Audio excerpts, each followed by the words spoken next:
What is modafinil? Modafinil is a drug that promotes wakefulness. Hmm. A weird way to describe it. I read about it as like a nootropic, which is like a drug that you can take that in theory provides some kind of benefit with no downside or with a downside that's well worth it. And people will be familiar with a fictional version of that in the movie Limitless, where they took some drug called NZT. I've never seen that movie, but it made you super smart or something like that. So what modafinil does, I can empirically say, is it basically makes you not feel sleepy when you would otherwise. And that can include if you've been up for like 48 hours. So the thing that modafinil is usually prescribed for is people who do like shift work and they have shift work syndrome, or they're truck drivers or something like that. So it's either people with insomnia who really need to be awake at some times, or it's just people who need to be awake for a long time and it's really difficult. And I believe the military's also experimented with it for pilots, where they'll have to fly like an 18-hour mission, and so remaining awake and alert is really hard, because I presume it's really boring to fly across the Pacific Ocean twice, and some people have to do that. It's really boring, but on top of that, you have to pay attention the entire time Yeah, to stuff that's really boring. yeah, or you'll die. You keep looking at the same screen and verify, yes, I'm still at 40,000 feet Mm-hmm. for hours on end. Yeah. So is this drug like in the same class as like PCP or Ritalin, or because it kind of sounds like both of those in some ways. No, I don't think it's similar to either of those. I don't think the mechanism of action for it is very well understood. It's just sort of like you take it and it seems to work. As far as I've seen, it doesn't have any side effects at all. Some people will get them. Some people say they get headaches with caffeine. There's this like 1 in 1,000 or 1 in 10,000 case where you get some kind of like terrible skin condition or something, but then stop taking it. But so far, it just seems to be really great. I take one in the morning and then I just don't feel sleepy, basically, no matter what, even if I got very little sleep the night before. And it just makes me feel very awake. It essentially does the thing that everyone is drinking caffeine for, but it does such a better job of it. So does it specifically improve concentration No. like Ritalin does, or it just promotes wakefulness and that's it? Yeah, that's it. It doesn't feel like it does anything for your mental processes. Like, you still feel about the same. And I tried taking it one time on the weekend and programming. I tried basically pulling an all-nighter and then programming to see what happened. And I felt like my mental capabilities kind of degraded still. Like, I felt like I wasn't as creative and I wasn't able to hold as many things in my mind at once. So it's pretty similar to the effects you'd expect from being really sleepy, except I just didn't feel sleepy. It was easy to stay awake. So Yeah. if you're in college and you want to pull an all-nighter to make your architecture project or do a programming assignment or something like that, I don't think this will help you that much. But if you want to pull an all-nighter and then you have to like drive a car, I think it would be pretty helpful. Yeah. And then the medicine actually says, like, warning, this may cause drowsiness. Don't operate heavy machinery. And it's like, uh-huh.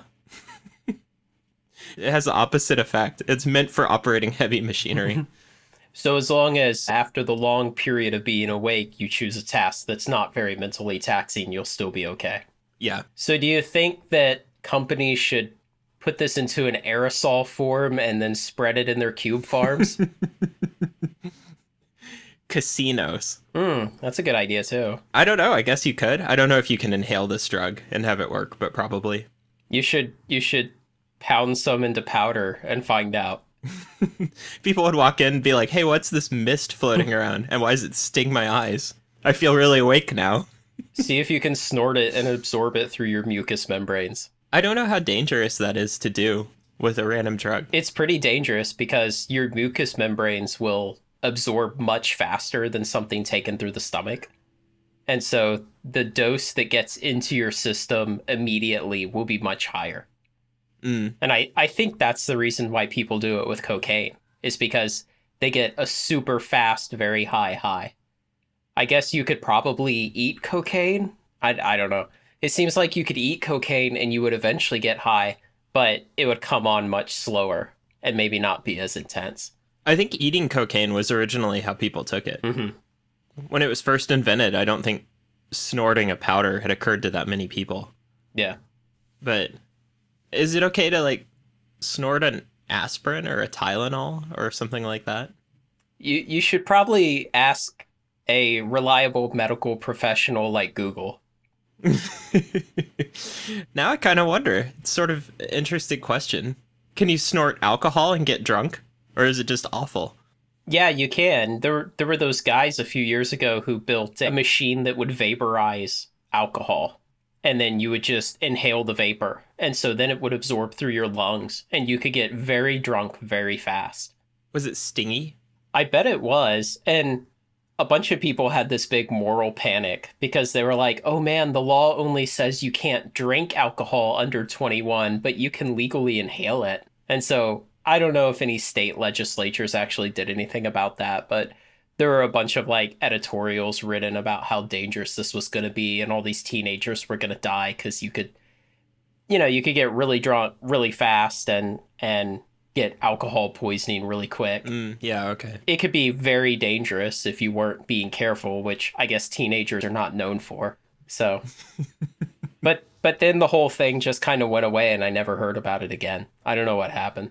So, what does it mean if you vaporize alcohol? Does that mean you heat it until it's a gas, or you do something else? Yeah, I would guess you heat it above or near the boiling point of ethanol, and then you trap the vapor, and then you inhale a bunch of it at once. So, why doesn't it burn the crap out of you? Because it would be condensing on your mucous membranes and releasing a ton of heat energy when it does that. I think ethanol has a boiling point of 123 degrees. It's actually 173. It's quite a bit higher than I recalled. I think I looked this up just recently because my wife and I were discussing it for cooking applications for recipes that have alcohol in them. So, this is going to feel like inhaling hot steam. I guess inhaling a little steam isn't too bad. And steam would be what, 212? Yeah. So it's still a bit cooler than steam. Also, shouldn't some of it vaporize below that temperature anyway? Yeah. So, Okay, well, that's really interesting then. and then you could probably just create a device that mixes it with air as you're inhaling. And so it'll be condensing into little droplets in the air. And then you would inhale that and they would deposit on your lungs. Then you're really just drinking it through your nose. You are, but you're dispersing it over a very wide area of your lungs that have direct access to your bloodstream. Yeah. But that starts becoming the difference between drinking like mouthwash and spraying breath spray in your mouth or something like that. Yeah. Okay. Well, anyway, so I'm probably not going to snort the modafinil. I would recommend against it. But yeah, it's a really great drug. I recommend that you ask your doctor about it, especially if you feel tired at work in the morning. So it's interesting what you said about military application. Have we talked on the podcast before about the Nazis in World War II using PCP? No, I was under the impression they used amphetamine, but I didn't know anything about PCP use. Yeah, you're right. Amphetamines, and at the time in the 1930s, methamphetamines had just been discovered. And there's this great book called Blitzed, Drug Use in the Third Reich, where a researcher went into all the archives from the Third Reich, and he also did extensive research on Hitler because Hitler was a giant drug abuser. And it's a lot of really interesting original research. And so amphetamines were marketed in Germany in the 1930s under the brand name of Pervitin. And so people could just buy amphetamine over the counter in pill form. And so there was this huge widespread drug abuse problem of amphetamines. But it was great. You know, the country had been essentially humiliated at the end of World War One, and they needed a little pick-me-up. And then, Hitler came along and seized power in, 33 or 34, he was named chancellor. And he started this huge rearmament program, and unemployment fell to nearly nothing. And so everybody's working really hard and feeling great with their Pervitin. And then they started experimenting with issuing it to the army. And so in 1940, I believe, when they invaded France through Brussels and Belgium, they gave all of their troops Pervitin. Just all of them? Yeah. And so they had instructions on how they were supposed to use it, but this researcher who wrote the book, he found a lot of, personal letters from individual soldiers where they talk about their Pervitin use. and they were abusing the hell out of it. And so That's not very surprising. some of those guys, those soldiers, as they were running the Blitzkrieg through Brussels and Belgium and invading into France, and it was this brilliant military move. They cut off the whole British expeditionary force up in the Low Countries and everything. Some of these German soldiers stayed awake for like 7 days straight, just this unbelievable amount of time. And then afterwards, some of them slept for almost 3 days straight, just like uninterrupted Hmm. sleep. They would like wake up and go to the bathroom and then fall back asleep when they were coming down off the drug.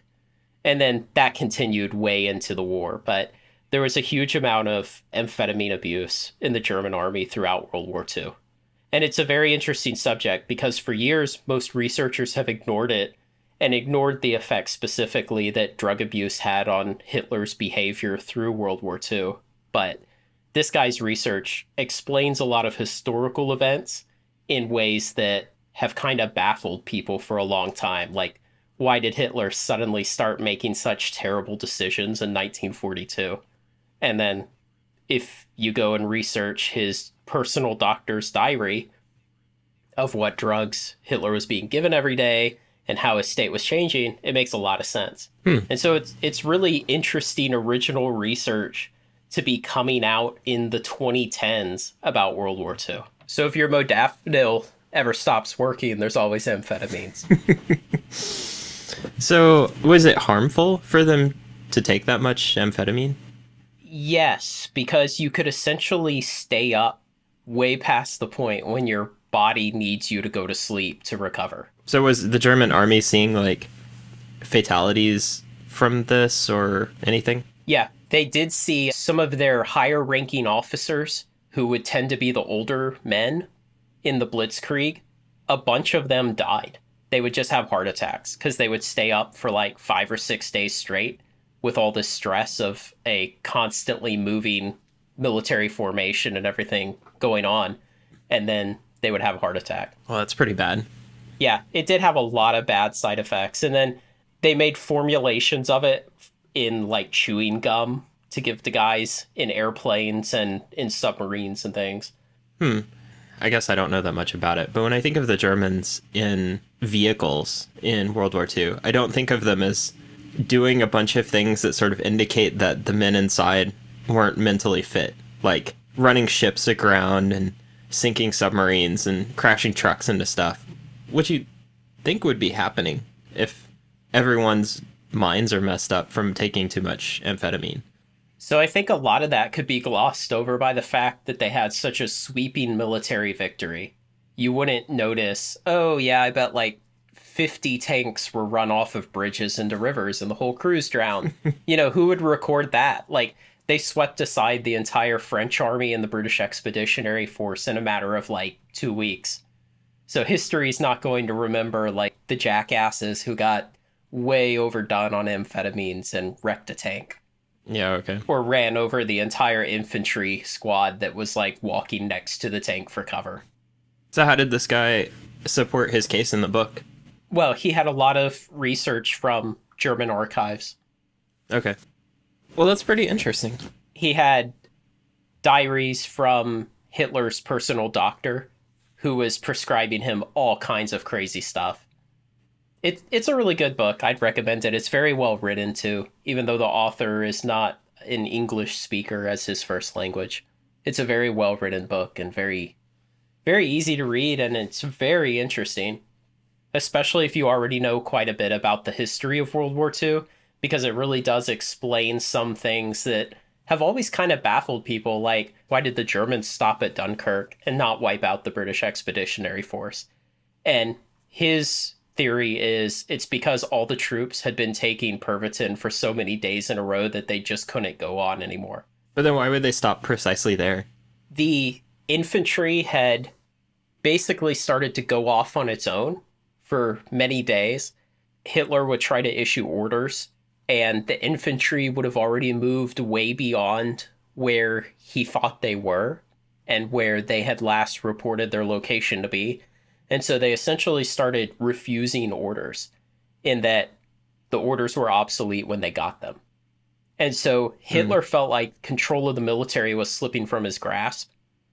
And so he ordered everyone to stop. And then everybody had also been going for like 2 weeks straight or some long period of time by the time Dunkirk came around. And so he ordered everyone to stop. And he ordered, is it Goering was the head of the Luftwaffe, the German Air Force. He ordered Goering to destroy the British Expeditionary Force at Dunkirk, which is a highly inefficient way to do it. And so that's why all those guys were allowed to escape at Dunkirk. It's always kind of been this weird thing. It's like, why didn't they destroy? It was like 300,000 guys who had retreated so fast that they didn't have many of their vehicles and they didn't have their heavy guns and stuff. So they would have been a rather easy force to completely annihilate. Well, wouldn't they have probably surrendered? Yeah, good enough. Yeah. Have you seen Dunkirk? Yeah. So we just watched that yesterday, I think. And something that struck me as very strange is virtually all of these British soldiers had their rifles with them, at least as depicted in the movie. But they were all just standing on the beach, waiting for stuff to happen. I didn't understand why they weren't all standing in the streets and in buildings and at barricades with their rifles pointed towards where the Germans were, while also waiting to get called to get picked up. Why just stand on the beach in columns? There were French military guys in the town of Dunkirk who defended it. And even as the evacuation was proceeding, and even after it completed, the French force that remained behind kept fighting the Germans. But all these British people were just like, oh, that they've got it. They'll take care of it. That's enough. Yeah. I don't need to contribute. Yeah. That seems really weird. Don't you think so? I think if the Germans had actually pressed at Dunkirk and really thrown an all out assault against them, the British would not have been standing around on the beach. Okay. I guess they just thought they had time.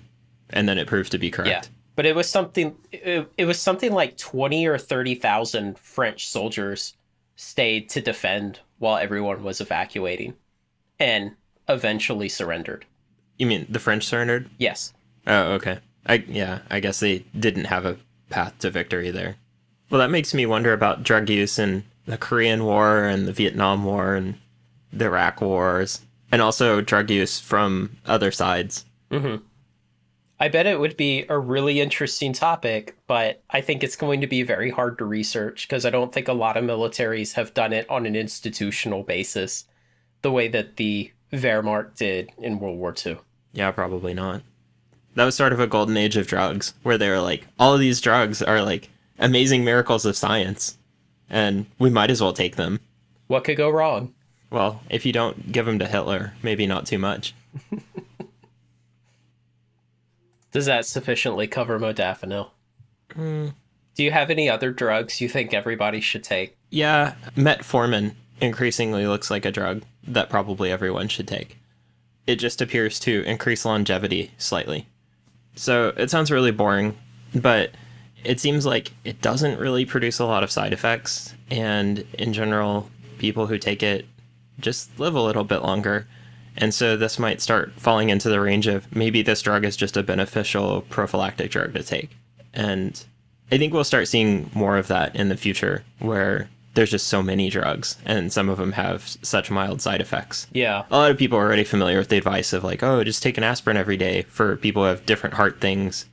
And because it just sort of thins your blood. And I guess having thinner blood is better because you get fewer blood clots and you don't care about bleeding as much. I guess it's a trade-off you're making. But metformin looks like it's there. It's probably not worth everyone running out and taking it because the amount of life that you gain is very slight, and the cost of the drug is like taking it every day for the rest of your life is substantial. So they're sort of the sweet spot for most people when they're like 40 or 50 or something like that, where they should probably start taking it because it starts becoming worth the money. But it also doesn't produce any kind of obvious side effect. I've convinced a few of my friends to take modafinil or try it or whatever, and at least one person's been like, I took it and it was amazing. They're like, I felt so awake, totally fixed my problem. I've gotten someone else to take it and they only took it when they were very sleepy, and they were like, yeah, that was way better than coffee. So there's this obvious direct benefit to taking it. Like, modafinil is the kind of thing they should probably sell in like gas stations at the counter. But Metformin's more like the kind of thing you like put in the drinking water, where it's like you want everyone to take a little bit of this all the time. So yeah, I would also recommend taking a look at metformin. I know that this will bring out all of the crazy in people, where they're gonna be like, "Oh yeah, you should smoke weed every day too," and "Oh my grandpappy took whatever drug it is and he lived to be a million or something," but most of them don't have a lot of scientific backing like these two drugs do.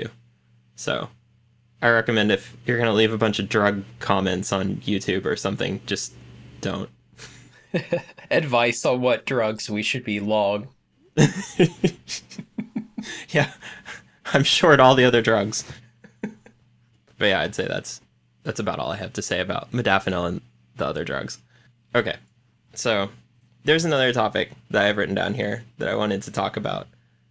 And I'll be interested to see where you land on this. So, it's mental imagery. Are you familiar with the sort of contention or divisiveness here? No, please explain. Okay. So, mental imagery is the ability to visualize something that isn't real or isn't there or is real, but you're able to visualize it with high fidelity. And a good example of this would be look at a table near you or any object, and then imagine that there's an apple sitting on it. Mm-hmm. When you imagine that, is it like there's an apple there? In front of you as you continue to look at the object? Yeah, like just look at your table, Yeah. and then imagine there's an apple sitting on it. Okay. Is it like there's an apple sitting there? No. Okay. So, for some people, they can look at a table, and you say, imagine there's an apple on it. And in their mind, it's basically like, poof, there's an apple. And they're like, it's red, it's sitting here, I can see its shadow, whatever. And they can just imagine it as if it was there. And then the level of mental imagery fidelity ranges all the way down to, I look at the table, imagine there's an apple there, and they're like, I got nothing. It just looks like a table. I can imagine sort of, in theory, what it would be like if there was an apple there. Like, it would be in the way, I couldn't sweep my hand through it, but they get nothing. And so people range on this whole spectrum of how much they can imagine things. And everyone thinks everyone else is crazy. Like, people who can imagine stuff are like, well, everyone can imagine stuff, right? And there are some people who are like, what is it even like to imagine stuff? I don't know what that would be like. Like, if you close your eyes and picture your spouse's face or something like that, do you get anything? Yeah. And do you? Yeah.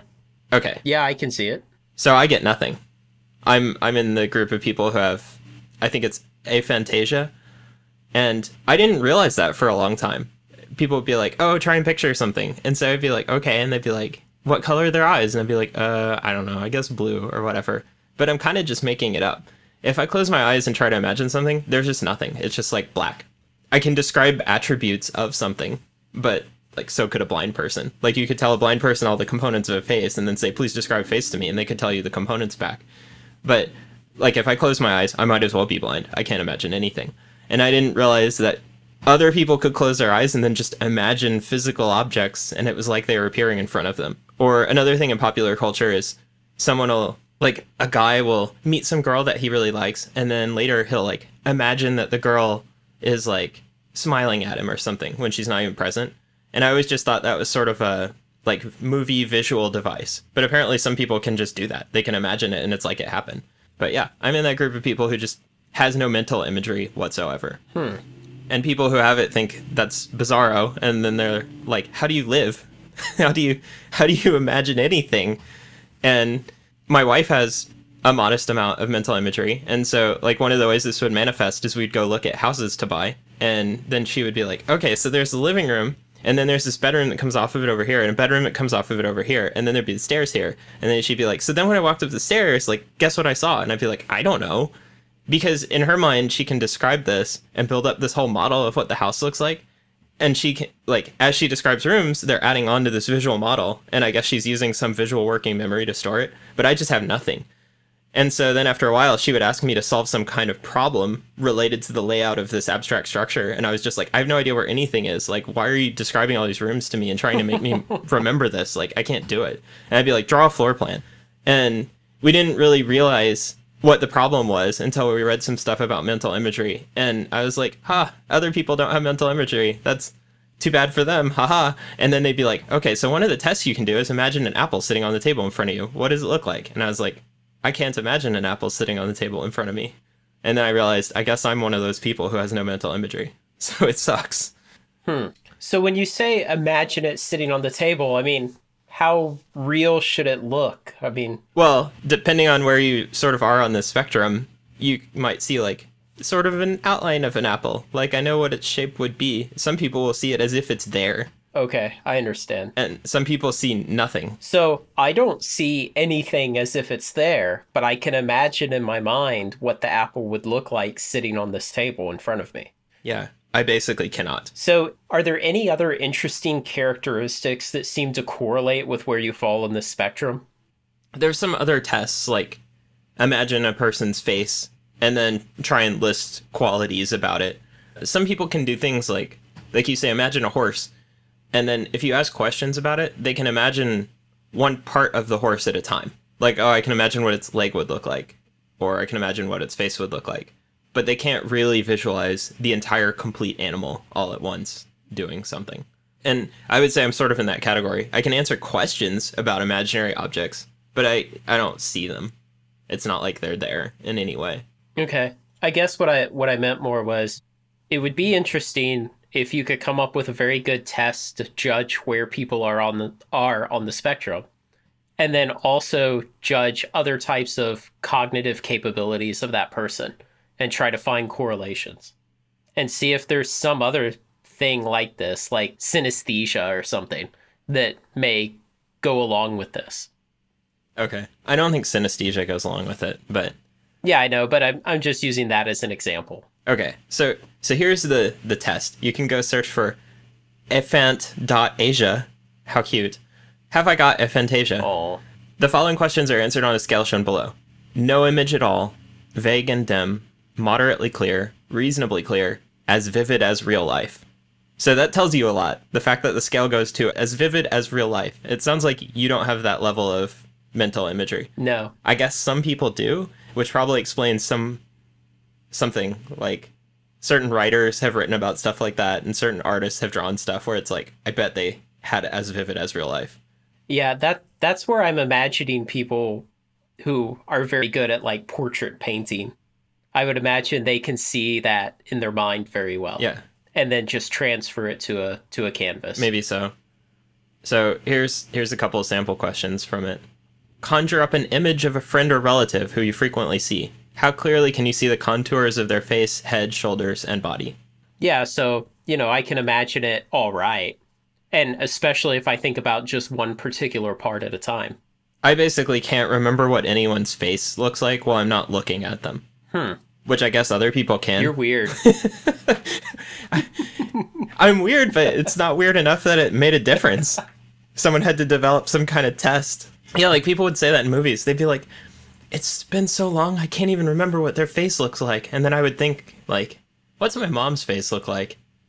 And I couldn't really remember. And I was like, I don't know.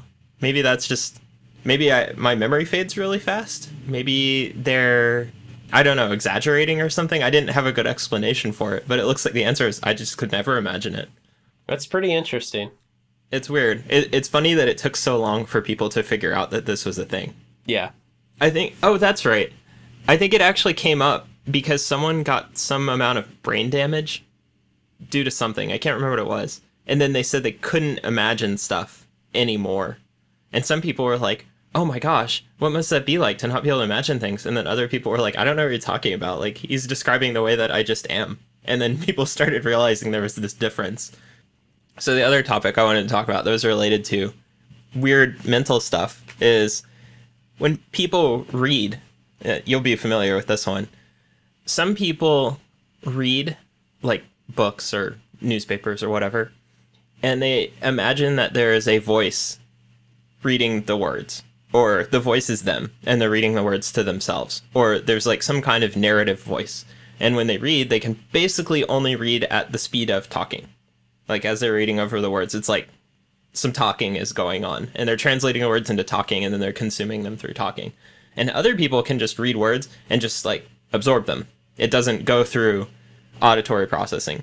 And people who read and have the talking thing going on will usually subvocalize the words. And when researchers put electrodes like on the person's neck, they'll see that the muscles are moving ever so slightly. And so the person's like kind of reading out loud to themselves silently. So I've noticed myself doing that sub vocalizing before. And I'm a fairly slow reader because I do translate it into a mental sound of every word, like there's a narrator reading it to me. And I'm in the lucky category, I guess, where I don't subvocalize. And so I just read over the words by sight, and I can read extremely fast. And it's really great. And it also means that sometimes I've read a word many, many times, but I have no idea how to pronounce it. And so then I'll have to use it in a sentence, and I'll really struggle to pronounce it. I just have no idea. Now, an interesting thing, even though I read so slowly because of that, when you have that reading where it just flashes one word at a time at you, but then you turn it up to ridiculous speeds, like 800 words per minute, I can absorb that, and I do fine. And I bet that if I had like an e-reader that would translate everything that I read like that and just flash it to me, I bet I would get really good at that and could go much faster. Maybe so. So the limited tests that I've done with that kind of reading, I've been very successful with and can read very quickly. Even though normal reading out of like a page of a book or a web page or something, I go very slow. When you said ridiculous speeds, when I turn them up to ridiculous speeds, I put them at like 5,000 words per minute. Like, that's what I thought you were going to say with ridiculous. I think the first example I saw of that, it was on a web page, and it was an article talking about the phenomena itself, and then it was presented through that medium. And so it was initially showing at like 300 words per minute or something, and it had a little like slider bar where you could adjust it. And so I kept bumping it up, and I got to like 800, and I felt still comfortable enough to absorb everything there. That's pretty good. I don't believe 5,000. That's like more than 60 hertz. Is it? Yeah. 60 seconds times 60 per second is 3,600. So at 60 hertz, you would be reading 3,600 words per minute. That's right. Yeah, I guess I'm making it up then. Maybe it was like 1 or 2,000 or something like that. It was in the thousands. Yeah. But the other thing is not all the words matter. Like, stop words don't matter. Articles don't matter. Things, I mean, I guess it's all stop words. But, so maybe I was putting on like 2 or 3,000 or something like that. Or maybe I was doing a thing where it'd show you like 5 words at a time. I think that's actually what it was. Oh. But I tested it by going to Wikipedia, clicking random article, and then having it read the entire article through, which would take like 10 seconds. And then I would ask my wife to ask me questions about the article. And I could answer them. So, like, it did work, but it's also, I feel like it's extremely unpleasant to try and read at that speed. I really did not enjoy it. Like, I would do one, and then I was like, okay, I don't want to do anymore. It took me until college to realize that I could read a lot faster than everyone. And for most of my life, I've tried to figure out why I can do that. Because one day we'll have kids, and I would love for them to be able to read really, really fast. And I don't know what contributes to reading fast or slow. And as far as I know, in school and like in extra tutoring you can get for your kids, nobody has any kind of process that's like, here's how you teach your kids to read really fast. They're just like, here's how you teach your kids to read. Good luck. So my suspicion on how I came to read so slow has always been that when I was young and in probably about early junior high or so, I used to stutter a little bit. And so my mom would have me read out loud to her a lot in order to get me used to speaking more and to stop stuttering. And I think that may be why I started reading so slowly, is because for so long I would do all my reading out loud. Yeah, that seems like it would do it. So now we know how to make your kids read really slow for the rest of their lives. So that's good. Mm-hmm. So parents, if you want to hamstring your kids forever, here's the technique. Certified by Dr. Blake. So my memory of it is my parents read to me when I was a little kid, And then I started reading all the words on the page, and I would like read everything, and then I'd wait for them to catch up, reading it out loud. And after a while, I told my mom, like, do you mind if I just read the book by myself? And then she felt like really hurt by that. But I was a little kid, I didn't know. She always tells that story. And then I started reading the books by myself, and I was like, there, that's a lot better. Now I can go like twice as fast. So from a very early age, I was reading silently to myself and moving up through the difficulty in books and never reading them out loud and never having to hear them read out loud. And when I was in early, like kindergarten, first and second grade, there would be these reading groups, and it'd be like the red and the blue group or something, but it was basically the terrible readers and the okay readers. And then they would put me in a separate group that was, you can just go read by yourself. And so I never had any of that practice reading out loud. And to this day, I find reading out loud to be extremely taxing and difficult, and I really hate it. Whenever I have to read out loud, I feel like I'm looking at one word at a time and trying to read that word and then trying to get to the next one and translate it into a sound. And then I'll miss one, and then I feel very frustrated by it. It just feels really difficult. I hate reading out loud, but it means I can read really fast, I guess. So I don't know. Is that why you hate making notes for podcasts? Oh, that's mean. I think we're explaining a lot of things here. We're covering a lot of ground.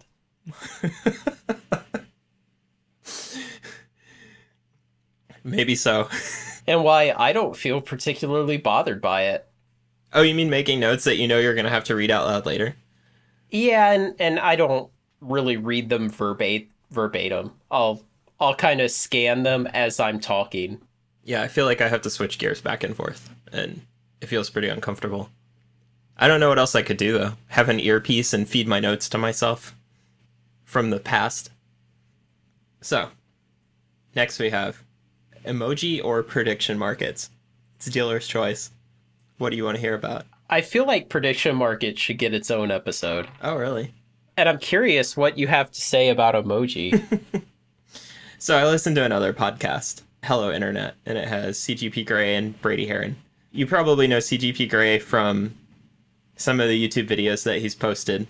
Like, he posted one that's essentially an Euler diagram of what is the UK, what is Great Britain, what's Britain, things like that. He has a couple of other really good videos.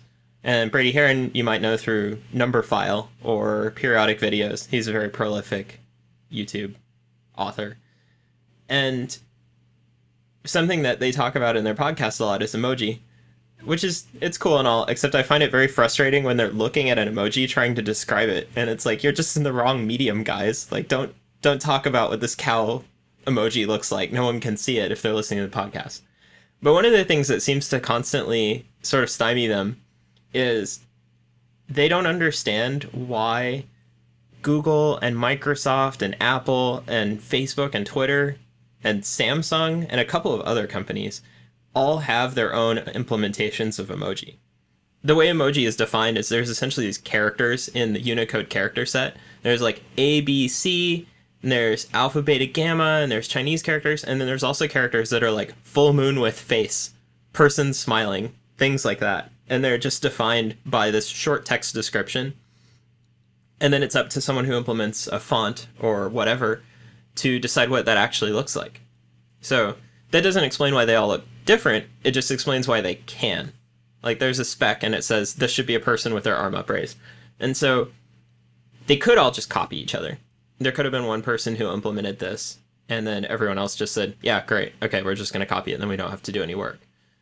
And that would have been fine. And so they're constantly confused. Why are there all these different ones? And in particular, why are they different in ways that matter? Like, one of the common differences is some companies will push towards a really realistic depiction of the things described, and others will push towards a very cartoonish depiction. And so I can say that I don't definitely know the answer, but I can speculate on what the answer is. So, at least at our company, one of the things that will happen for UX designers, and I think UX designers or visual designers are most often going to be implementing these things, is they want to get promoted. So a good way to show that you should be promoted is to show that you've had some kind of impact. You've created some project and it's done a lot for the products at your company, it's a difficult project. You've involved a lot of other people in it, things like that, because it shows, that you have this leadership ability. You're capable of taking on something really large and organizing it. And so something that is really good and large and important is emoji. If you can figure out a way to say, our company, Microsoft, Google, Apple, whatever, needs to have emoji that reflects our company's character. Everyone says, well, yeah, sure. I mean, we don't want to have the other company's emoji, right? It doesn't reflect our brand. So they're like, yeah, all right. So we're going to do a really good job with making all the people really diverse. We're going to make all of the animals like, either really realistic, because, I don't know, you come up with some reason to support that, or really cartoony, because you come up with some reason to support that. And so then you embark on Project Emoji version 2.0 or 3.0 or whatever. And at that point, no one can stop this monster from rolling. You're committed, you're going to make your own set of emoji. And so then you do, it comes out, and you force it on all your users. Because what are they going to do? They're on your platform. They can't do anything about it. And then everyone complains about the emoji, but eventually they forget. And then when you change the emoji a year or two later, then that past set becomes the one that everyone is nostalgic for. They're like, oh, I miss the old heart emoji. I would text my wife, I love her, and I'd send her these hearts, and now you're changing the heart. You're terrible. And then you change it, and that's the new set that eventually becomes the old set, and they get sad about it. But someone else needed a promotion at that point. Yeah, I think that is the major driving force for it. It's like, how many emoji sets do you need? Well, just one more. So, I believe I have an answer to that question, and I would appreciate if anyone thought they had a different answer that explains what we've seen, but I think that explains it pretty well. And it explains why there's just going to be ever more emoji sets, and they're going to keep messing with them, and they're never going to stop. Yeah, it's kind of sad. It's like emoji's sort of inventing the Chinese language backwards from first principles. Like, hey, what if we make an ideogram for every concept that we could possibly express? Except now we can do them in really high fidelity because you have a machine reproducing them for you. So all you have to do is type, like clock icon, which is like history and a recent, and then you do like the recent emoji that you did. And if you think about how hard it would be to draw this little tiny person or this heart with a bunch of detail, it'd be way too hard. So Chinese ends up with really simplified characters where they max out at like, I don't know, I think 30 strokes is like the most, but practically most characters have like 10-ish strokes. And for an emoji, it can be a super complicated detail drawing with color. And so we can represent these concepts with higher fidelity, and a child can look at them and get them. And so that's really cool. But then it means you have all these companies who are deciding what your words look like. And that's really weird. Like there was a recent thing where Apple changed the gun emoji, and it was just gun to a toy gun. So it looked like a little squirt gun. And there are certain messages that you could send, like bring your gun to this child's birthday party, that would have a really different meaning on iOS versus another platform. I mean, maybe Apple thought about this a lot before they did it, but probably not. They were just like, whatever, we're Apple, what are you going to do about it? And then they released it, and then there was a little bit of backlash, and then I believe they decided to commit to a very cartoonish looking regular type of gun that fires bullets. But I think eventually there's going to be these interesting conflicts where one company is trying to define what a word means, and it's different from how other companies do it, and they won't back down. And then we'll have this sort of, I don't know, problem that hasn't really occurred before. I don't know how you would describe it. They're trying to like fork the English language, or fork the emoji language, because they're international. I can tell that Craig is a heavy emoji user. I can tell you have thought a lot more about emoji than I ever have. I can tell you've spoken more about emoji in the last 5 minutes than I have ever thought about it. Every time I run into emoji, it'll be like in Microsoft Outlook. I'll be like emailing my wife from work or something, and I'll put like a heart, and I'm old fashioned, so it's still like a 3 and a greater than sign. And the fucking thing turns it into a heart emoji for you. And I'm like, stop doing that. So that's the only time I ever run into emojis, and they always make me angry. I love you, less than 3, less than 3, less than 3.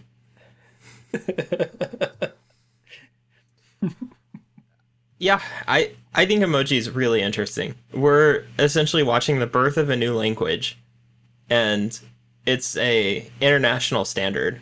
Like emoji came from Japan, and if you go browse through all the emoji that's available on your phone, I mean the word emoji came from Japan too. But if you go browse through all the stuff that you can say, there's a whole bunch of Japanese concepts that you can say that nobody uses outside of Japan. Hmm. And there's all these other things like woman with one hand raised. And I mean, sorry, podcast listeners, I won't describe it to you, but it's a woman with one hand raised. And it means different things in different cultures. So there's already sort of dialects of emoji, except that you're both making the same character, but it tells a different story. And I imagine it could mean quite a few different things in a single culture depending on how the hand is raised. And so I just think it's really interesting because we're coming up with this international language that everyone will know how to speak, but they can only speak it with the aid of a machine. And the language is, its definition is controlled by corporations. So it can't organically evolve. You can't just make up a new word in emoji. You have to talk to the Unicode Consortium, which costs, I think it's like $1,000 a year or something to join. And then you can propose new emoji, and then they will put it in their standard. And then once you get it accepted, each company gets to implement it in their own way, which is a really, I would say it's an opaque process, except I just told you the whole process. And any person can technically do it. If there was one guy who's like, here's how I got like 5 new emoji accepted.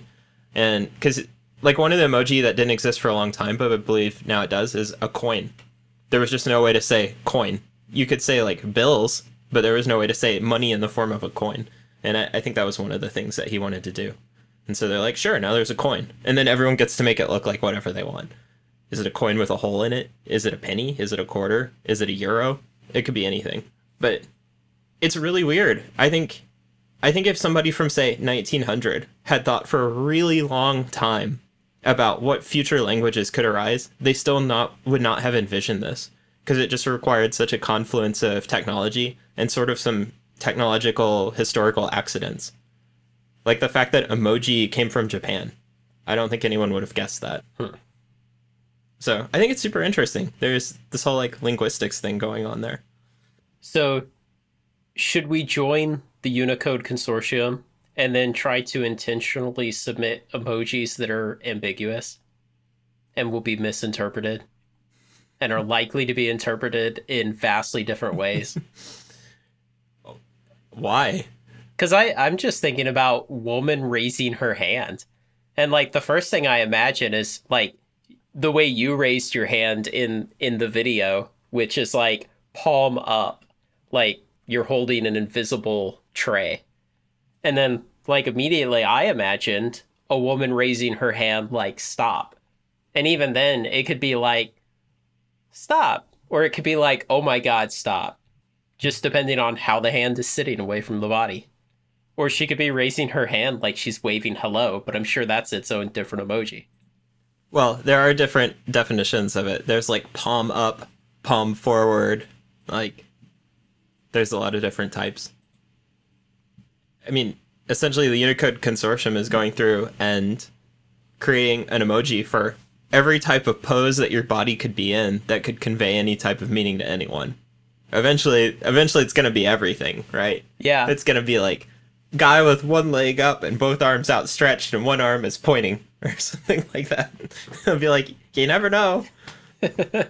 So I'm looking at this picture of the woman with hand raised emoji that you sent me, and I have no idea what it's trying to convey because her shoulders are level. If one shoulder were raised, it would be like, I don't know, and I'm really happy while I don't know. It could be anything. Who knows? Yeah. There's much more ambiguous emoji than that, too. I was holding a tray full of nachos right here, but it blew off in a high wind. But I'm still happy about it. I am so happy because I hate nachos. Mm-hmm. Yeah, and another thing that happened recently is that they define, I forgot how they defined it. I think it's like a multiple character thing, but they define skin tones. And so before, all the people looked like, well, your corporate entity gets to define it. So some of them made everyone look like peach colored, like white people, and some of them made everyone yellow, like The Simpsons, because it's sort of racially ambiguous. But now there's just like pale skin tone, dark skin tone, like yellow skin tone, and now everyone gets to pick. So do you put a modifier with your emoji and then Yeah. it spits out with the right skin tone? Yeah. It's not a separate palette of emojis for each skin tone? Well, so it depends. The way that some people implement it technically is they render each of these emoji with their given skin tone. And so then it means that you might be downloading many megabytes of emoji to get a full set. And some of them generate on the fly, but then that's technically more complicated because you have to do these like masking things. But yeah, it's you get to pick. So you're like, all right, yellow skin tone, all my emoji. And then you're like hand, face, person. And then you'll get them all of that skin tone. Oh, right. Another case that was contentious for emoji was country flags. I'm not sure if you're familiar with this, but some countries don't recognize that other countries exist. Mm-hmm. For instance, China does not think that... Taiwan? Is it Taiwan? Yeah. Yeah, Taiwan exists. Or at least they will sort of... I don't know. Of course they know it exists, but they have to pretend politically like it doesn't. So they were like, all right, well, we want to be able to put the Chinese flag into emoji. And I'm sure China is like, yeah, that'd be great. And we want the US flag. Most countries recognize that the US exists. But then what do you do about all these other ones? What do you do about Palestine and Taiwan and all these countries that may or may not exist depending on where you live? And the way they ended up implementing it is you do the ISO country code. So like you'll type US or CN, but you'll say like US flag characters, CN flag characters.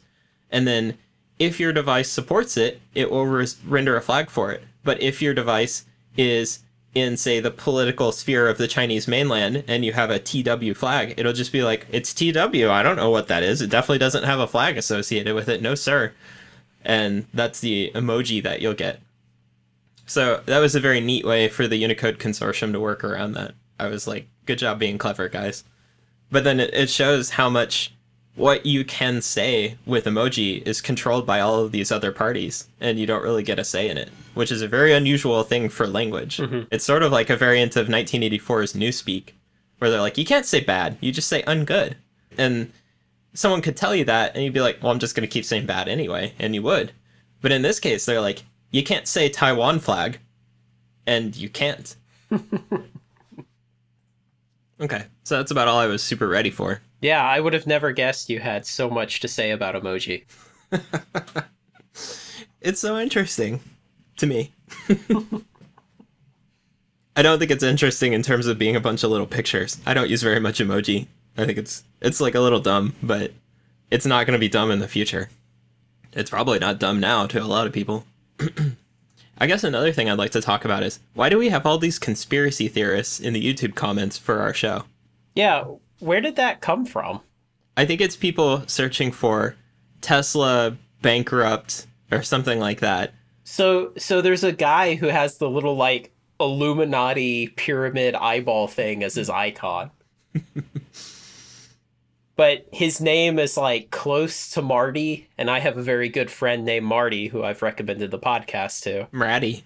Yeah, and so Blake suspected that was him, but I highly doubt it. We have a bunch of people who are like, the moon landings are fake. Maybe it's just that the kind of people who somehow find our podcast are predisposed to conspiracy theory, or the kind of people who will speak up on a YouTube video that has few or no comments are those kind of people. They're obviously willing to speak up about stupid things. My guess is that Tesla going bankrupt is a fringe enough opinion that it's associated with other things. Other, like, portents of doom and gloom. Mm-hmm. Yeah. Someone asked us to do an episode on... I don't know what it was. It was something like the Great Pyramids being some alien power source or something like that.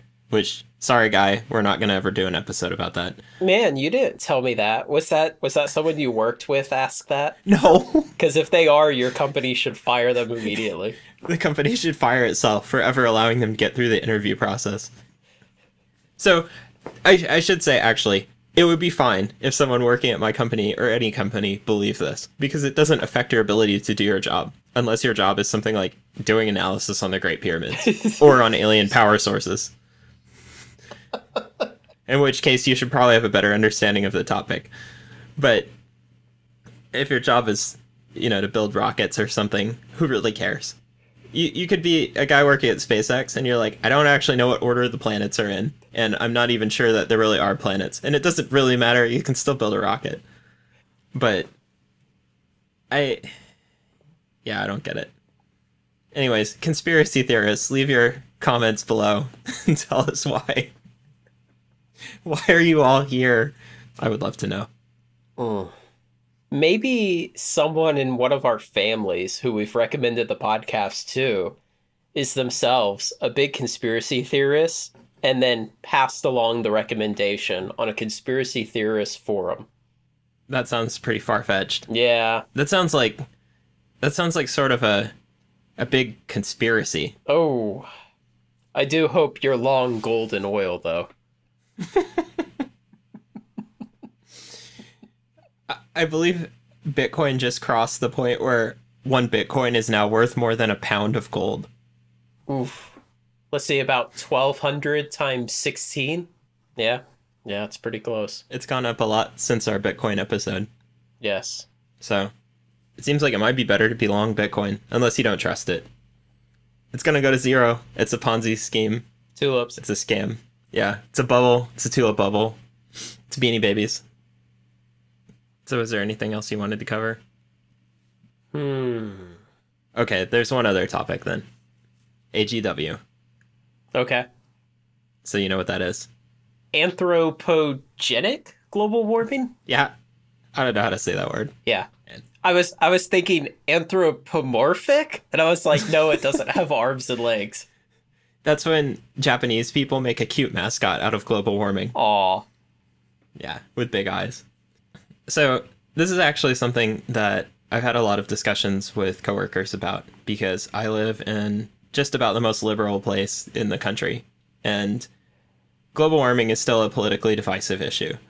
So everyone here is like, it's absolutely real and caused by people and a problem, and oil companies are contributing to it, and the Republican Party is trying to like suppress anything about doing it, and the Democratic Party is trying to do something about it. And I would say most people generally hold that whole raft of beliefs together. And I know that you live in a much more conservative area of the country, so probably you just don't have many discussions about it, or people are like, I don't really care about it, or something like that. Yeah, I'd say it's more apathy than it is people being like, oh, it's all fake and it's a conspiracy to get my money and freedom away from me. Yeah, I don't know where you can go in the country and get that. Maybe Oklahoma? I don't know. Rural areas? Yeah, just based on like election maps. Washington, D.C., perhaps? Oklahoma is the only state where like every county still votes Republican. So even their metro areas don't vote Democrat. So wow, that's pretty hardcore of them. yeah. But where I live, DFW Metroplex, it's just like, and all the engineers I work with, and of course, like, my frame of reference is, hey, we're all engineers, which means we're like upper middle class, and then specifically, most of us are white males, and we're well educated and everything, and so we tend to be conservative, and we live in Texas, so that helps a lot too. And so then it's just like, I don't care about it. There aren't a lot of diehards on either side here. People get much more riled up about earthquakes from fracking around here. I hear a lot more people arguing about that than global warming. So, what do you think about global warming? I've thought about this quite a bit, and not specifically the scientific part, but the part that I think you're getting at, which is, why do people tend to believe this with so much conviction, or not believe it with so much conviction? And how is it such a contentious issue? Is that where you're going with this? Because that's the discussion I'd like to have. Yeah, that's definitely a big part of it. Yeah, so I feel like there's potentially something, and you've said this, like where you live, it's a very liberal place, and a lot of, or most of the people, as you describe it, say it's like this real thing, and it's bad, and humans cause it, and everything. And I've tried to understand, like, why is it that seems to correlate with liberal political beliefs. And I thought maybe there's just something about people that makes them liberal and then also makes them believe in these like catastrophic events that are coming, and the only way to avert them is for all of humanity to band together and to stop them. And so for evidence of this, I think back and I think, so, you know, most of your teachers tend to be liberal. Mm-hmm. Even in conservative areas of the country, public school teachers will tend to lean liberal. And in college. Yes. And so if you just had to take a guess, even in a place like Houston, where Blake and I grew up, like most of our teachers were probably liberal leaning. Mm-hmm. And I remember back in third or fourth grade, this would have been about 1993 or 94, somewhere around then. The teachers were like, there's this hole in the ozone layer and it's going to kill us all. And they're telling this to like a classroom of third graders. Mm-hmm. And looking back at it, it seems like really sick. Why would a teacher tell a classroom of third graders, like, the whole world is going to die. Everyone's going to die. All of you. There's this hole in the ozone layer, and it's going to kill us all. But it's not really that bad because we're all going to suffocate first because of deforestation of the rainforest. And like literally I had a teacher in third or fourth grade and she would go on and on and on about that. And at the time, I mean, I was just like a dumb little kid and I didn't understand death and I didn't understand these other things. And so she would like talk about this and I really it didn't upset me at the time because I was too inexperienced to know to be upset in the way she was trying to make us upset. Mm-hmm. And so looking back at it though, it's like she sure believed that like this problem of the ozone layer and deforestation was going to kill everyone on Earth and it was going to be cataclysmic. And then, you know, we banned CFCs and that's probably what stopped the ozone issue over the South Pole, but the South Pole has no plants. And so, you know, maybe it would have a ozone issue anyway. I don't know. Probably some people can elaborate on that better than I can. But the deforestation thing turned out to be absolute bunk. And then it's just kind of moved on. The decade after that, it kind of morphed into this global warming thing. And it's like, is there just and I don't want to use any kind of insulting language here, but is there some kind of thing where people who do lean liberal in their political beliefs also are susceptible to these kind of stories of cataclysmic destruction of the species? And I've wondered that a lot. And is that why you see this steep political divide on global warming? Huh. I guess it does seem related. I can't think of a lot of conservative associated predictions of global destruction. I would say conservative people tend to be associated with being like hawks militarily. And so I feel like a conservative thing would have been like, the Soviets are going to nuke us all. Yeah. And liberals were like, no nukes. Yeah. You know, we want peace. So I feel like that's a topic where it would have gone the other way, except that would have been human cause. Not exactly human caused destruction, and that's different from like human caused global warming, but it was like there's a human face on the enemy that we can fight, and we can fight it militarily, and we support military buildup. But like that's a conservative doom and gloom type of thing. So when I was saying I think I could provide an alternate opinion, I think if you look at it from the liberal perspective, they'd be like, well, of course global warming is real. And so then they would say, what is an explanation for why conservatives would not believe it? And being anti-science is one, and conservatives definitely are they appear to be more anti-science to me than liberals do. And also just liberals got associated with the issue, and so it's a way to signal your conservative values just to be opposed to it. Because like Al Gore is one of the biggest like symbols of the AGW thing. So those seem related. That's the other side of the coin that I can think of. Where do you actually fall on this issue? I'm mostly apathetic about it. And I tend to think that people are very bad at predictions in general. And so the more cataclysmic the prediction, the more dramatic the prediction, and the further away the horizon of the prediction is, the worse people are at predicting it. Because there's more and more uncertainty. Mm-hmm. And because people tend to like to predict dramatic things and then downplay mundane things. Mm-hmm. And of course, the classic example is this cartoon, and there's this guy, and he's got this pot belly, and he's, this kind of disheveled looking dude, and he's got a piece of paper in his hand, and he's reading it, and it says odds of winning the lottery 1 in 100 million, and he says this could be my lucky day. And then in the next frame, he's got this little box in his hand, and it says 1 in 3 smokers will get lung cancer, and he goes, it'll never happen to me. And so, yeah, people tend to magnify the chance of the dramatic outcome happening far beyond what its actual probability is. And there could be no more dramatic outcome than humans do something that cause all humans to die. And then the timeline that gets placed on this is always like way out in the future. Mm-hmm.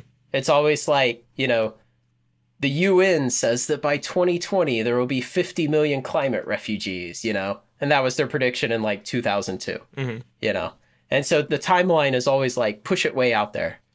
And so because of those two factors, I feel like people are making very bad predictions just based on that. Because if you had to make a prediction and you wanted to be highly accurate, you would predict something fairly mundane, like, I don't know, the sun will come up tomorrow. That's a pretty good prediction. Or you would predict something fairly close in time, like there's going to be a sporting event and I have some kind of information, some inside information that is not likely to change between now and the event. Mm-hmm. And so I see this kind of explanation or this example of how people are bad at predicting things in this, that it's going to be this horrible outcome way out in the future. And if they're wrong, then no one will remember that I was the guy saying that. Yeah. Also, I see these things that are like I mentioned, the climate refugees. It was this famous prediction that the UN made. And it was like, I believe the year was 2010. It may have been like 2012 or something. They had this famous map, and they were like, by 2012, there would be 50 million climate refugees who are, people who are fleeing where they live because of climate change, because either like the sea level is rising and so the waves are coming in, or like it's gotten too hot and they can't grow anything and they're leaving. And so then like 2010 or 2012 or whatever the predicted date was came and went. And then like 3 years later, someone dug that map up off of the UN website, and they started passing it around the internet, and they were like, hey, look at those bozos at the UN. Back like 15 years ago, they predicted this, and then it never happened. And so then the UN literally took the map and changed 2012 to 2025 and republished it. Thus solving the problem once and for all. But one of my goals with getting onto Augur, the prediction market, was I was going to look for outrageous bets on climate change and bet against them. Mm-hmm. Because I think people get very emotional about the issue. And overall, I feel pretty apathetic about it, because everybody's like, it's going to kill people a long time in the future. And I'm like, well, a long time in the future, I'll either be dead or I'll be much wealthier so I can cope better than I can now. Mm-hmm. One or the other. And so I'm not worried. Do you think that the globe is warming? Yeah, probably. Do you think that humans are causing some fraction of it? Yes. Do you think humans are causing the majority of it? So I look at those questions from the standpoint of a very simple thermodynamic analysis, which is, for millions and millions of years, the sun hit the earth and it grew plants. And then those plants decayed into fossil fuels. And then we come along and we burn a lot of it in like 100-year time period. And we release a lot of energy. Mm-hmm. And so it would be reasonable to say, yeah, it's going up. Yeah, that's an argument I've heard. And I mean, it is super solid, because it's like all this carbon for years and years went underground, and then humans dug it all up and burned it all at the same time. Yeah. Like from a geologic perspective, it might as well be one instant. Yeah. So yes, definitely, humans have contributed some fraction. I think there's almost no question about that. Do you think humans are contributing the majority? I don't know. I feel like we could be, we might not be. I don't know. So that's the thing I end up talking about at work. People are like, blah blah climate change, and I'm like, and they're like, oh what? Are you a climate change denier? And I'm like, it's more nuanced than that. And so then I walk them through this spectrum, which is, do you think the globe is warming? And I used to say, I don't know, but I've looked, and the things I can find that seem trustworthy all seem to point towards, yeah, definitely. It's gone, the temperature's gone up a decent amount in the past few years and in the past few decades. And it is really correlated with human industry. Although I guess that doesn't really matter. But it's like, yeah, there's definitely been an incline. The globe is just warmer than it used to be for almost any value of used to be. And then the next step is, do you think humans are causing it? And I'm like, well, there's some fraction where, yes, they're definitely causing it. And then it's like, but do you think humans are causing a majority of it? And that's the same place I get stuck. Because the only thing I've heard of is like, okay, so CO2 is a greenhouse gas. And it's like, sure, we can look at Venus. Venus has lots of CO2, but also Venus is like way closer to the sun and it has a lot of other stuff going on, like sulfuric acid rain. It's not really the best model. And I assume CO2 works as a greenhouse gas. I don't actually understand why that is. I know I've looked it up and it doesn't stick in my memory, I guess. But I don't really know the solid science behind, yeah, humans burning or creating a bunch of CO2 is definitely warming the globe, and it's able to dwarf anything that the Earth is doing tectonically and also dwarf anything that the sun is happening to do. And like, if the sun is just having a bad weather day, that matters more than anything humans can possibly do. Like, the sun can just change its output by a fraction of a percent, and that matters more than everything else. And I don't know the work that people have done to decorrelate solar weather from the way that the Earth has been acting. So no one has really closed that link in the chain for me. I'm perfectly willing to believe it, but like Al Gore, I watched An Inconvenient Truth, and it was sort of just like, take it on faith that CO2 definitely has this effect. And I was like, well, I'm not taking it on faith. I want to know why. And I've seen a bunch of things that are like, oh, there's a million climate change scientists, and they all agree on something, and then it's usually hard to figure out what precisely they agree on. Usually it's something like AGW is real. And so that's where I get stuck. And then I feel like there's this next phase even past that, which is, should something be done about it? Like, how many resources should be expended? And that's tightly correlated with, how bad will this be? So if global warming is a thing and it is caused by people, and it's not going to be that bad, then the answer is nothing needs to really be done about it. And so that's where I think it starts getting really political, because if you want something to be done about it, then you have to make it sound like it's going to be really bad, because then the cost justifies the benefits. And as you said, people are very bad about predicting the future. They're also very, very bad about calling other people on their future predictions. So one side of this argument is incentivized to make it sound like it's going to be the worst thing imaginable. And the other side can't really say, no, it's not. So they're just like, well, let's respond with apathy or suppression of speech. But like, something I've wondered is, say the globe gets a lot warmer. So, like, you can just move to higher or lower latitudes, depending on what side of the equator you're on. Yeah, so President Putin of Russia was trolling some people several years ago about that. This was like, I don't know, 3 or 4 years ago. It was sometime during the Obama administration. And he was talking about global warming at some like Russian event, you know. And he was like, we can't wait for global warming. Like, it's going to make so much farmland in Russia so much more productive. That's true. Yeah. And some arguments I've heard are, there are these important ocean currents that depend on the temperature, and if the temperature changes, they may reverse or stop, and then that'll change a whole bunch of ecosystems that are unprepared for it. Or there's currently arable land that will become not arable, and then moving crop production to a new place is economically very inefficient, and so it might result in a drop in food production, which would be pretty bad. Or people can't physically move very easily, which would be climate refugees, I guess. So then they have to move in a way that's pretty painful. that could be bad. But it seems to me like the Earth could get quite a bit hotter, and then it would just be like, well, now it's hotter, and everyone would just deal with it, and all the life on Earth would just deal with it. And definitely the globe has changed temperature a lot of times before. But there are a lot of human endeavors that are sort of dependent on everything staying exactly the same, or else they have to be altered at great cost. But I'm not sure if that cost exceeds the cost of trying to deal with global warming in a general sense. And that's something where I'd want to see an analysis done on that. Like, I guess I want to see somebody who's like, what if we ignore this problem versus what if we address this problem? And then they're like, here's the economics of the situation. Because ultimately that's what it's going to come down to. Like, the thing that everyone's pushing for when they talk about AGW stuff is they want the government to force people to do or not do something. And in general, those people do not want to be forced to, because they have usually more of a short-term perspective about things, where they're like, well, I don't want to install CO2 scrubbers on my factory because it'll cost more money in the short term, and I'm not really reaping any of that benefit. And that's where it gets really politically contentious.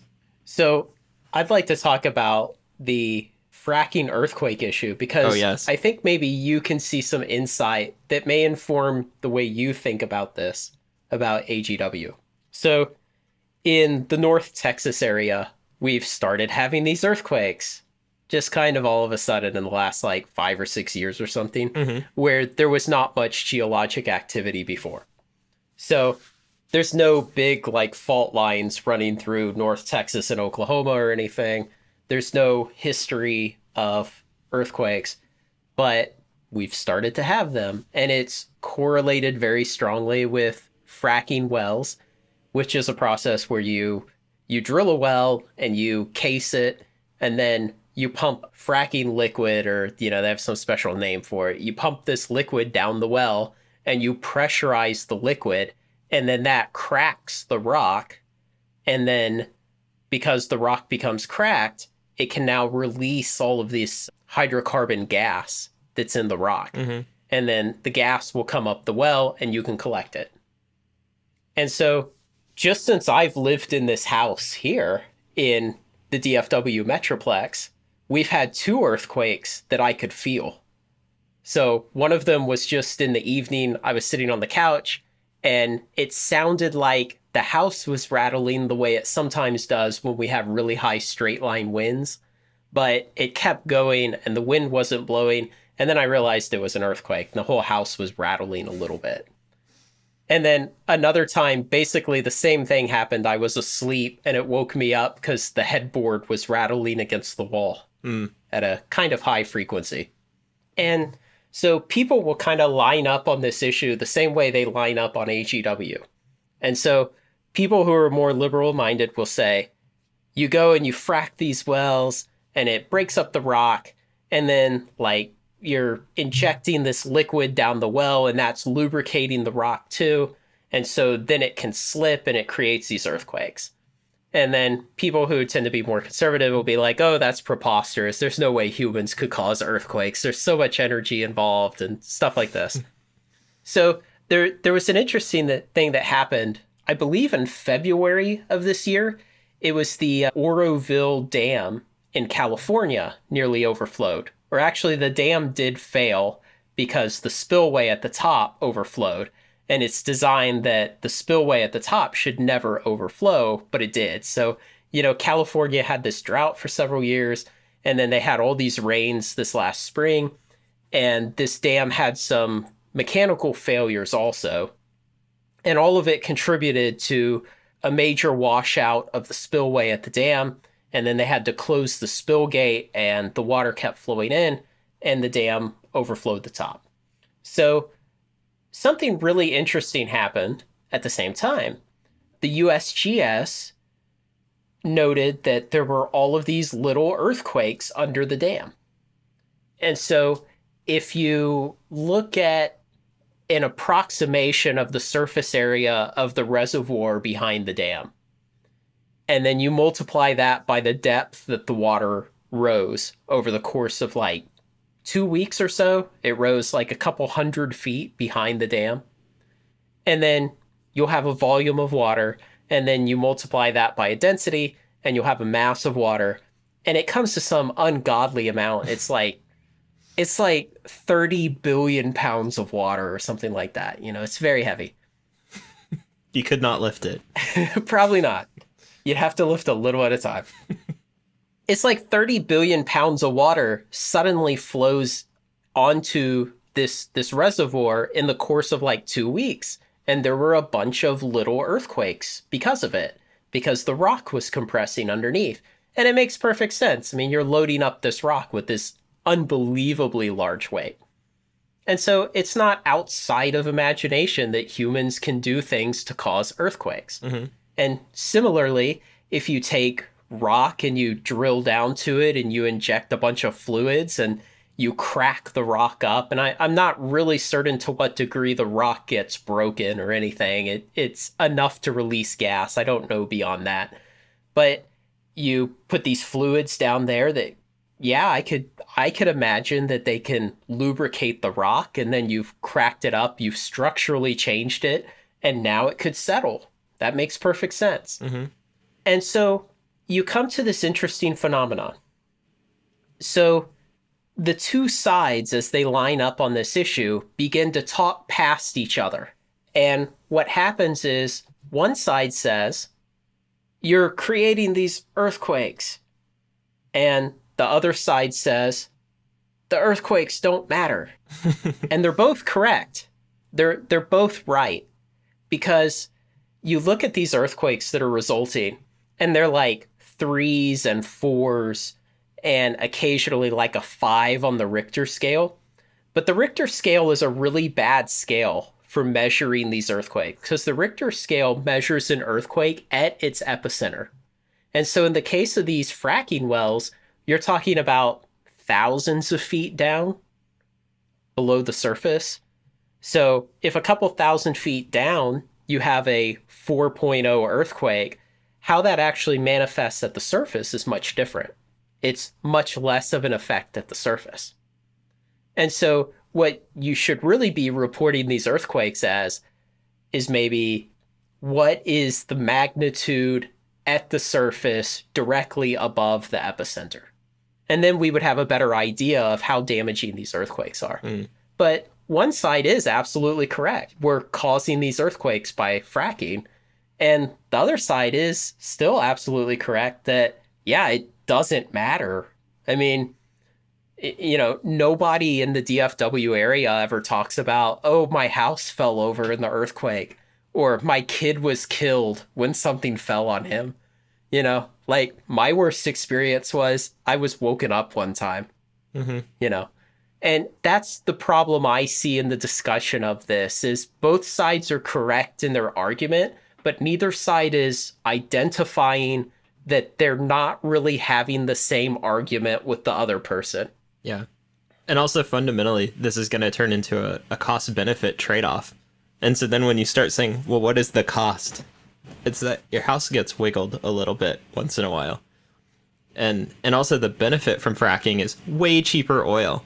A lot of the reason that the price of oil just dropped out the bottom, it's shale oil and fracking. Like, fracking made it possible to retrieve really cheap oil and really cheap natural gas because there are all these places where it would have been inaccessible otherwise, if not for this technology. And cheaper oil is really great. Like, maybe you don't think it's that great to pay a little bit less. Maybe there are people who are like, I'd gladly pay $1 more in gas, like at the pump, if there were never earthquakes. But like, that's not really a very good trade-off. Most people would really rather save $1 and get earthquakes. And especially earthquakes in areas they don't live. Yeah. Which is, like, a lot of people who want cheaper gas don't live in areas where there's fracking. So, the trade-offs there are such that no one's ever going to do anything about this unless someone's able to make a really emotional, irrational argument and get politicians to do something. Or if the politicians are emotional and irrational to start with, that would work too. I'd been wanting to talk to you about that fracking thing for quite a while. Because I've spent a lot of time thinking about that. And how it's kind of this intractable issue where people tend to line up along their political lines. And it's like they just look to their friends who are also political in the same way they are. And they're like, "What do you think of fracking?" and the person's like, it's good or bad. And Mm. it's like, okay, that's what I'll think. Yeah, I guess so. But they're fundamentally just talking past each other and not having even the same argument. Yeah, And I feel like there should be some parallels there most of the time when you talk about AGW. it would be, are humans warming the globe, and is this a big problem that needs to be addressed right now? Mm-hmm. And I recently saw something that was talking about how Silicon Valley has this sort of self-censorship issue where there's all these things that you can't talk about here, which I have definitely observed. One of the things someone said was, if all these people in San Francisco believe that sea levels rising is such a big problem, they would have all sold their houses by now. And I thought that was really funny because there are people who literally live a few feet above sea level. And I'm sure that they talk a good game, but they're not selling their houses because of it. And they're not unable to find a new buyer for the house because of it. And so it sort of implies that in the short term, when these people are forced to actually make a monetary prediction, they actually predict that sea levels will not rise, despite the fact that they'll say something else. I wonder if you could find examples of similar irrational behavior in people like you and me who take a generally apathetic view on the issue. Where we're failing to prepare for sea levels rising or global warming issues or something. Buying too many or not enough wheat futures. You need to hedge in both directions. Straddle trade. Maybe people who are apathetic are the smartest ones.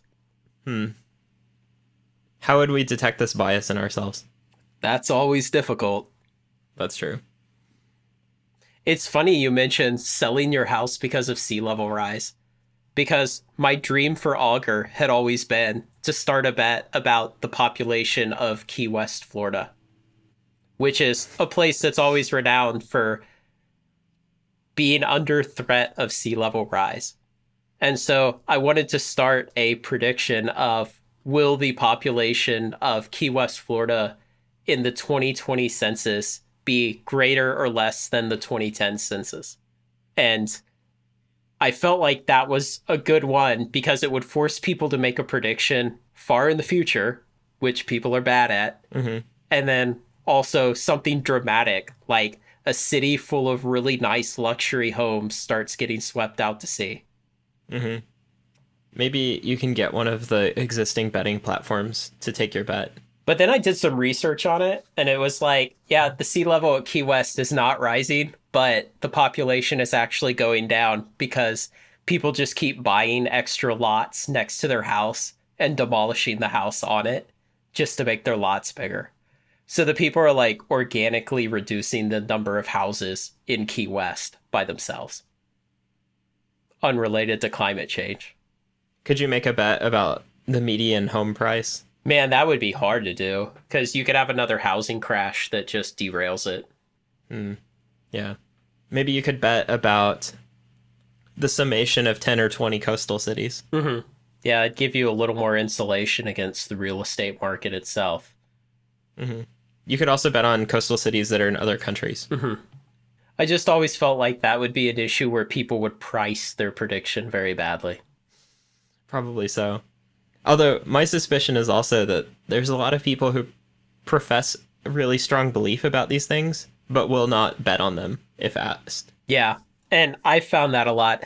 Many years ago, you recommended to me that when someone was talking a lot of bullshit, just ask them to bet $10,000. And I've done that before with people, and no one has ever taken me up on it.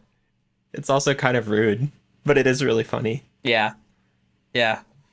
I had a coworker who was really strongly predicting that if Trump were elected, we'd have nuclear war. And so then I proposed a bet. I would pay him $1 a day until 4 years had passed, at which point he would have to pay me like $10,000 or something like that. Mm-hmm. So I would pay him out, I guess, $1,200 gradually. And then if the world still existed, he would owe me $10,000. And he did not take me up on the bet. It's hard to bet against Armageddon, but that's one of the ways that you can do it. And some people who've watched, say, The Big Short will notice that's essentially a credit default swap. Where it's like, I'll pay you some fee until the bankruptcy occurs, and then you have to pay me a lump sum. Yeah. And so when people are really betting strongly against some kind of Armageddon event, that's a good way to do it. Or when they're betting strongly in favor of it. Yeah.